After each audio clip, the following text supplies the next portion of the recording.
AIMIM के नेता और पूर्व सांसद इम्तियाज जलील ने संघ प्रमुख मोहन भागवत को लेकर एक ऐसी टिप्पणी की है जिसने पूरे देश में बहस छेड़ दी है। जलील ने भागवत की तुलना आतंकी अजमल कसाब से कर दी। उन्होंने कहा कि भागवत की मानसिकता कसाब जैसी है जो देश को तोड़ने का काम कर रही है। आखिर इस बयान के पीछे का आधार क्या है और क्यों बीजेपी अब जलील पर चौतरफा हमलावर है, देखिए हमारी ये खास रिपोर्ट। एआईएमआईएम नेता जलील के विवादित बोल, मोहन भागवत की आतंकी से तुलना की, सियासी गलियारों में आया सियासी भूचाल, इम्तियाज जलील पर आग बबूला हुई बीजेपी। एआईएमआईएम नेता इम्तियाज जलील की ओर से आरएसएस प्रमुख मोहन भागवत की तुलना 26/11 के आतंकी अजमल कसाब से करने के बाद देश की राजनीति में भूचाल आ गया है। जलील ने भागवत की विचारधारा को समाज को बांटने और कमजोर करने वाली बताते हुए विवादित बयान दिया। जलील का यह बयान मोहन भागवत के घर वापसी या हिंदू मुस्लिम संबंधों पर दिए गए हालिया बयान के विरोध में आया है। ओवैसी की पार्टी के नेता इम्तियाज जलील ने कहा कि आरएसएस जैसा संगठन अगर देश को तोड़ने वाली बात करता है तो मैं इसकी तुलना अजमल कसाब से करता हूँ। कसाब भी देश तोड़ने आया था और ऐसी विचारधारा भी देश को कमजोर कर रही है।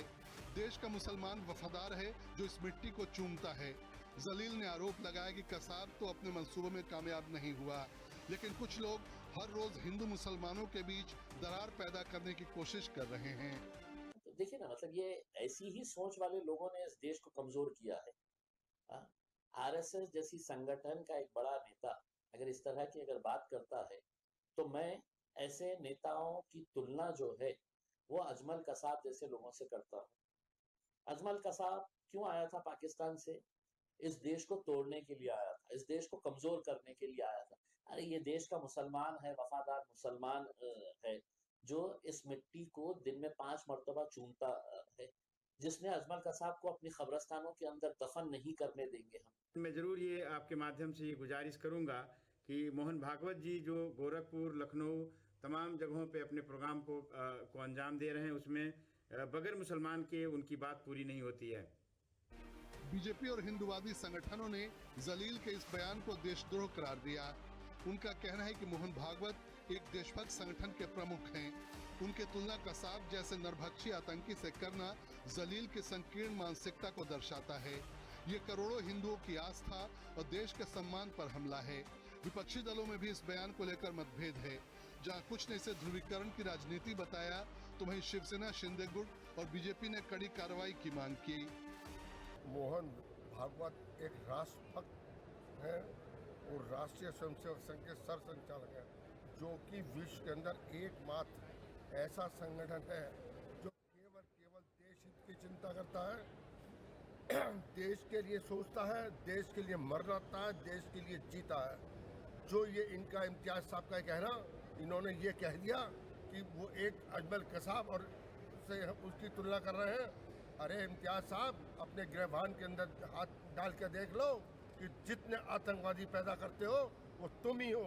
मैं तो सरकार से स्पष्ट कहता हूँ, तुमको ऐसे लोगों को गिरफ्तार करो, जेल में डालो, इसकी जांच करो। ये सब इंटरनेशनल साजिश का नतीजा है जो आज इनकी जवान हिंदुस्तान के अंदर इतनी बोल रही है। अगर इनके अंदर जवान होती तो ऐसी जवान कहीं जीत जाके अपनी और जगह सुनाते। एमआईएम के नेता इम्तियाज की बहुत घटिया सोच का प्रदर्शन अभी हम सभी ने देखा। जिस तरीके से उन्होंने मोहन भागवत जी की तुलना एक आतंकी कसाब से की, ये बहुत छोटी और घटिया सोच का प्रदर्शन है।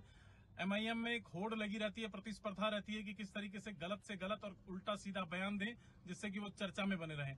ये छोटी सोच का प्रदर्शन करने वाले लोग ये हमेशा इस तरीके के बयान देकर देश के आपसी सौहार्द को खराब करने का काम करते हैं। फिलहाल एआईएमआईएम के नेता के इस बयान के बाद देश के कई हिस्सों में तनाव है और पुलिस जलील के खिलाफ शिकायतों की जांच कर रही है। अब इम्तियाज जलील का ये बयान फ्रीडम ऑफ स्पीच है या फिर भड़काऊ राजनीति, इसका फैसला तो समय करेगा। लेकिन मोहन भागवत और कसाब का नाम एक साथ लेकर जलील ने जो सियासी आग सुलगाई है वो जल्द शांत होती नहीं दिख रही।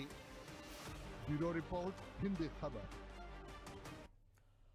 और फिलहाल इतना ही, एक छोटे से ब्रेक के बाद फौरन लौट रहे हैं। आप देखते रहिए हिंदी खबर, क्योंकि हिंदी खबर पर खबरों का सिलसिला लगातार जारी है। जल्द लौट रहे हैं।